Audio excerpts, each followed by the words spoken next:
Je ne savais pas si je serais retenue à un checkpoint donné pendant 10 minutes ou 10 heures. Je ne savais pas si la personne à côté de moi serait retenue plus longtemps que moi, ou même autorisée à passer, parce qu'aucun de nous n'avait la carte d'identification de race supérieure. Je ne savais pas si les soldats qui m'ordonnaient autour, et tous ceux autour de moi, sont des enfants perdus dans leur rôle, et ont des cauchemars sur ce qu'on leur a dit et on leur a entraînés à faire. Ou s'ils voient vraiment les Palestiniens comme des animaux, accueillant leur rôle et les noyant dans des procédures délibérément dégradées.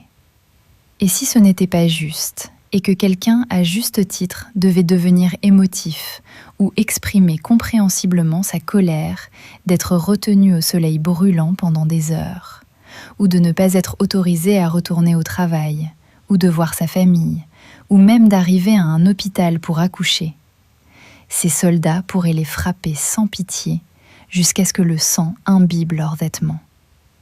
Et il n'y aurait rien qu'ils pourraient faire pour se défendre. Mais c'est justement là la confusion et la vulnérabilité de tout. J'étais là et rien n'était certain. C'est une vie instable, brisante, pleine de pertes, humiliante.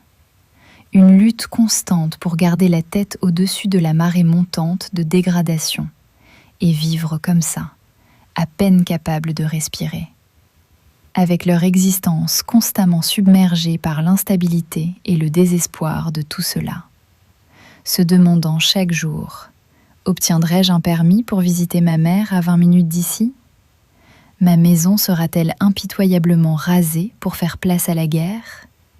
Pourrais-je obtenir de l'eau potable pour ma famille aujourd'hui ? La terre de mon père et de mon grand-père et de son père avant lui sera-t-elle simplement volée et remise à des colons voleurs ? Ou la pluie de bombes s'abattra-t-elle à nouveau sur nous, à tout moment ? Mon enfant reviendra-t-il de l'école aujourd'hui ? Ou rencontrera-t-il une balle sur le chemin ? Ou mon fils sera-t-il enlevé au milieu de la nuit ? Vague après vague, décennie après décennie, la persécution continue. C'est alors que l'injustice, la véritable émotion bouillonnante, se fait sentir. Quand nous allons et voyons, et tristement, douloureusement, nous nous noyons avec eux dans les profondeurs et l'obscurité de leur souffrance. Et même alors, nous retournerons à la chaleur